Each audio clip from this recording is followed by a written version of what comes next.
DCB മീഡിയയുടെ പുതിയൊരു വീഡിയോയിലേക്ക് സ്വാഗതം. ഇന്ന് ജനുവരി 22 വ്യാഴം. ഇന്നും തുടർന്നു വരുന്ന ദിവസങ്ങളിലും നിങ്ങൾ അറിഞ്ഞിരിക്കേണ്ട പ്രധാനപ്പെട്ട വാർത്താ അപ്ഡേറ്റുകളാണ് ഷെയർ ചെയ്യുന്നത്. ചാനൽ ആദ്യമായി കാണുന്നവർ സബ്സ്ക്രൈബ് ചെയ്യുക. വീഡിയോ ഇഷ്ടമായാൽ ലൈക്ക് ചെയ്യുക. ഫേസ്ബുക്കിൽ കാണുന്നവർ പേജ് ഫോളോ കൂടി ചെയ്യുക. ആദ്യത്തെ അറിയിപ്പ്, ഡ്രൈവിംഗ് ടെസ്റ്റ് പൂർത്തിയാക്കി ഫലം വരാൻ കാത്തു നിൽക്കുന്ന ഉദ്യോഗാർത്ഥികൾക്ക് സന്തോഷ വാർത്ത എത്തിയിരിക്കുകയാണ്. ഡ്രൈവിംഗ് ടെസ്റ്റ് പാസ്സാകുന്നവർക്ക് തത്സമയം ലൈസൻസ് ലഭിക്കുന്ന പുതിയ സംവിധാനവുമായി മോട്ടോർ വാഹന വകുപ്പ് എത്തിയിരിക്കുകയാണ്. ടെസ്റ്റ് ഫലം തത്സമയം സാരഥി സോഫ്റ്റ്വെയറിൽ ഉൾക്കൊള്ളിച്ച് ലൈസൻസ് നൽകും വിധമാണ് ക്രമീകരിച്ചിരിക്കുന്നത്. ഈ പുതിയ സംവിധാനം നടപ്പിലാക്കുന്നതിനായി മോട്ടോർ വാഹന വകുപ്പ് ഉദ്യോഗസ്ഥർക്ക് 294 ലാപ്ടോപ്പുകൾ വാങ്ങാൻ പണവും അനുവദിച്ചിട്ടുണ്ട്. 1.5 കോടി രൂപയാണ് അനുവദിച്ചിരിക്കുന്നത്.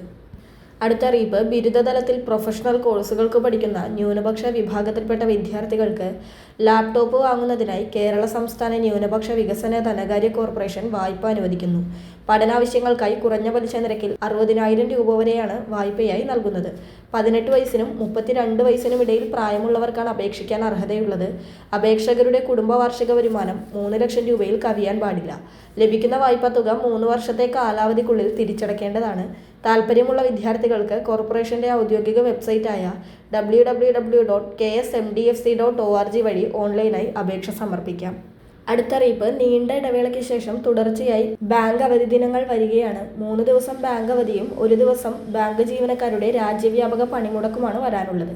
ഫലത്തിൽ 4 ദിവസം ബാങ്കുകൾ അടഞ്ഞുകിടക്കും. അതിനാൽ ബാങ്ക് ഇടപാടുകൾ നടത്താനുള്ളവർ ഇക്കാര്യം പ്രത്യേകം ശ്രദ്ധിച്ച് ആവശ്യമായ മുൻകരുതലുകൾ സ്വീകരിക്കണം. ജനുവരി 24, 25, 26 ദിവസങ്ങളിലാണ് ബാങ്ക് അവധികൾ വരുന്നത്. ജനുവരി 24 ഈ മാസത്തെ 4-ാം ശനിയാഴ്ച ആയതിനാലാണ് ബാങ്ക് അവധി.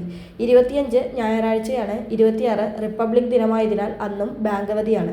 ഇതോടെ തുടർച്ചയായ 3 ദിവസം അവധിയായി. തൊട്ടുപിന്നാലെ ജനുവരി 27 ബാങ്ക് ജീവനക്കാരുടെ രാജ്യവ്യാപക പണിമുടക്ക് ബാങ്ക് പ്രവൃത്തിയെ ബാധിക്കുകയാണെങ്കിൽ ഫലത്തിൽ തുടർച്ചയായ 4 ദിവസം അവധിയാണുണ്ടാവുക.